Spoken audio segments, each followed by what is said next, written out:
So today I wanted to talk about the idea of the best or strongest character in Smash Bros, and specifically in Smash Ultimate. And right now, yeah, we don't know who the best character is. It could kind of be left or right, up or down, whatever. But I want to talk about the general idea and kind of how you should think about different characters, think about their strengths, and think about what makes a best character and what makes a good best character versus a best character that nobody really likes to play versus. With that said though, let's get started. So to begin right here, I'm going to say that, yeah, no matter what, there's always going to be a character that's just stronger than others. And the simple reason is this. If you have, for example, a fighting game that's completely balanced, it would look like this. You have one box over here and one box over here, and they both do 50 damage per hit. They have the same movement options, and, they can hit each other, do whatever, and there you go. Completely balanced fighting game. And we've seen some weird little jank games kind of making fun of this. But in an actual match, that wouldn't be fun to watch. You're watching the same moves every single game. It'd be like watching a Ditto every single match. And yeah, nobody wants to see that. So what they do instead is give this move, a gun, and give this one a sword. And now they can interact, quite a bit differently. But when you add that in, you create a situation where one thing is probably going to be a little bit better than the other thing. And eventually, after you calculate everything together, you can just compare different characters, different abilities, different everything. And in the end, you finally get a character that is just, in general, a little bit stronger, has a little bit more tools, and can just do a little bit more stuff than everybody else. And that, in general, in my opinion, is a best character. And one of these is going to exist in every single game. No matter what you do, no matter how you try to balance out the game, there's always going to be a best one. No matter how much you nerf the best character, there's always going to be a second best that then becomes the best. That could be better, could be worse, could be more fun to play against, could be less.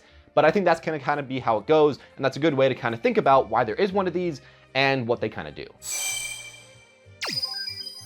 Now, another way to think about this is just by thinking about a character that just has, simply put, more options or better options than other characters. Now, a thing I want to say right here is that I think that having a best character that has better options is much better than having a best character that has more options, because having a character that has better options feels slightly fair. If you're a person that has a sword that goes 10 feet long and another person has a sword that goes 11 feet long, that doesn't feel nearly as bad as if you're a person that has a sword that goes 10 feet long and the other person has a sword that's also a lightning sword that can shoot lightning at you.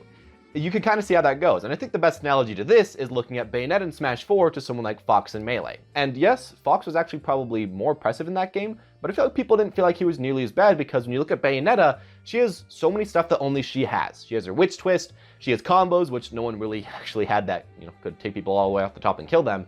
She had, Bats Within, gets you out of combos for free, and of course she had her down be the witch time, which could just get you a free kill at times off like a jab.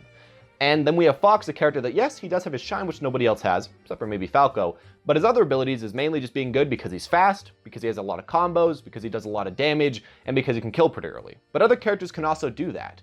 And I think that's where you can kind of see the difference between different types of best characters. People, I think, don't really hate Fox because he has stuff that other people have, but just, kind of better, while someone like Bayonetta has, just a lot of different tools that other people don't have at all. And both make a best character, but I think one can kind of show what's a little bit better than the other, and what a developer should probably try to push more than the other, especially when balancing. Now I'm going to continue off by saying this.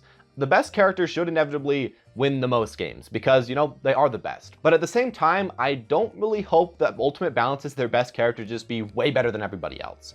With Smash 4, they just kind of stopped balancing the game when Bayonetta got really good. But before that, they were actually really good at balancing the game. They had Sheik, a character that started off way too strong, but then they quickly nerfed her down a little bit, and she just eventually became really good, but not completely dominant. And that felt awesome. It felt like you could do stuff against her. It felt like she had good tools that were better than yours, but there were still opportunities to kill her. She still couldn't kill her early on. She still had a good amount of weaknesses onto her, unlike Bayonetta, who felt really awkward to play against. And I think that's what they should be trying to go for in Ultimate. They should be trying to, buff and nerf all the characters to make so that, yes, there still is the one that's better than other ones, but that's better to a degree where they still seem beatable, and they still seem like you can actually have fun playing against this character and winning against this character. And I think this is a good way to put it as well. Let's say that there's a top 8 of a tournament. Maybe, the top 3 people should all be playing the best character, and then right underneath that, they could have 2 people playing the second best, and then underneath that, they could have 2 people playing just pretty good characters, and then underneath that, they could have maybe 1 person playing a mid-tier.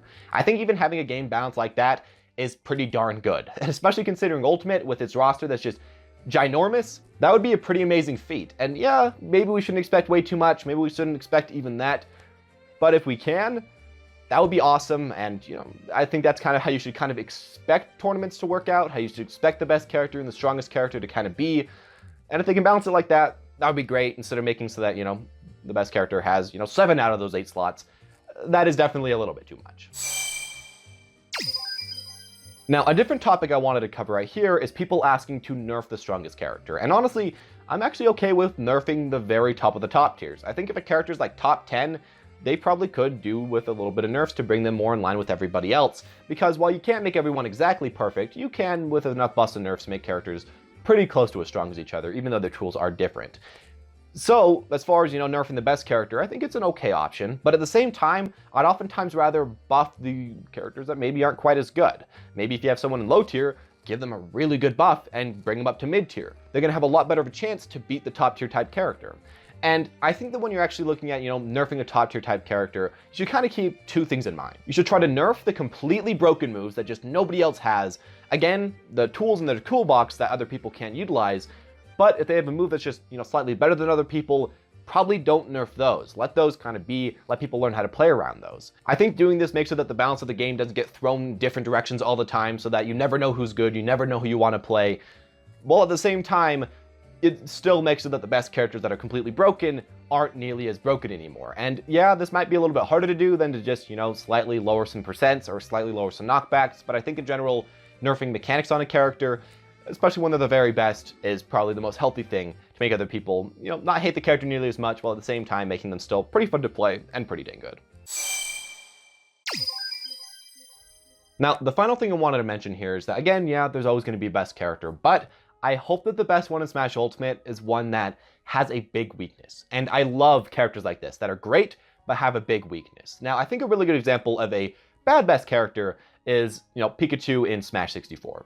This guy had huge hitboxes, did tons of damage, had the best recovery in the game, killed really early, kind of did everything, and it was pretty stupid, didn't have way too many weaknesses. And then again, if we look at someone like, Meta Knight and Brawl, didn't really have that many weaknesses as well. But if we look at different characters, for example, if we look at somebody like Fox in Melee, or Sheik in Smash 4, or even, somewhat Diddy Kong in Smash 4 as well, they're characters that were very good, had, slightly better tools than other people, but at the same time were kind of the same tools, and they had big weaknesses. If you look at Fox, he could be comboed super hard, and I feel like if you play versus even a decent or a bad Fox, you can actually kind of win against them, which doesn't always feel the same against other characters like Cloud in Smash 4.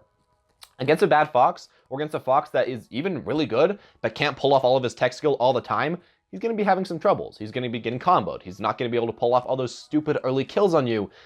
And, of course, you can also edgeguard him super early, and that feels awesome as well.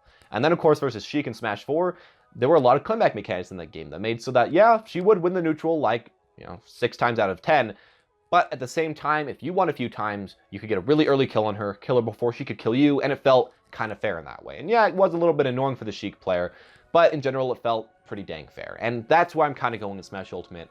That's the type of character I'm hoping for. A character that is good in most ways, but has one vital weakness that, yeah, doesn't make them, like, terrible, because they're obviously still the best, but makes it feel like it's possible to beat them. That makes it feel like they're a character that you can enjoy playing against because there's a chance that you could actually finish them off. And, that's kind of what I'm going for right here, and that's what I hope for. But anyways, thank you guys for watching, and please tell me down in the comment section down below what you want for a best character in Smash Ultimate, and what types of abilities you want them to have, what you want them to be good at, or maybe who you think will probably end up being the best. But there you guys go. Those are all my own opinions about this topic and about, best or strongest characters in Smash Bros. And kind of what I think about them and what I personally believe, you might want to try to think about them a bit because, there's always going to be a best one, but I think there is a good way to treat them, a good way to go about it, and a kind of bad way to go about it. But there you guys go. Those are all my own personal opinions. And if you have your own, please leave them down in the comment section down below. And also comment down below who you think is going to end up being the best, just with the little bit of information we have right now, because that would be kind of cool to look in the future and be like, hey, that guy was really good, or hey, that guy was actually really trash, and we just kind of had the wrong idea about the game. It'd be kind of cool to see. As always, guys, though, press subscribe if you want to see more videos like this in the future. Top right of the screen right now for more discussions like this. And as always, guys, thank you for watching, and have a smashing day.